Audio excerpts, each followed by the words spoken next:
आता तरी कोणा चिठ्ठी चपाती नाही यायचं. चिठी चपाती नाही आहे. ठीक आहे. हम गाना शुरू करता नहीं.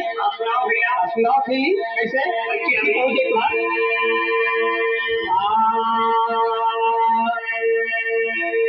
अरे सारा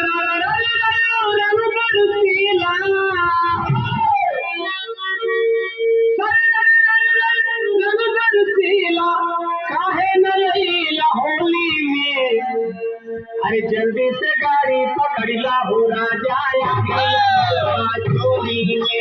जल्दी से गाड़ी पकड़ ला हो राजा चोली में. जल्दी से गाड़ी पकड़ ला हो राजा चोली में.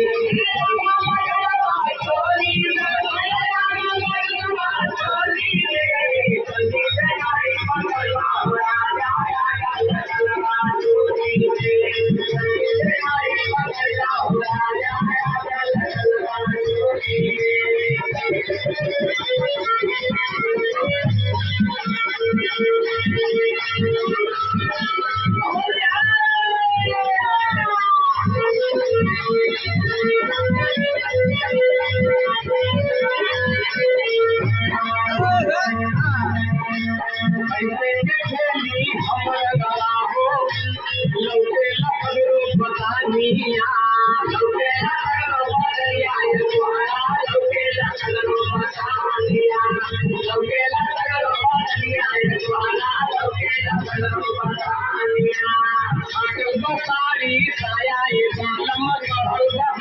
जवानी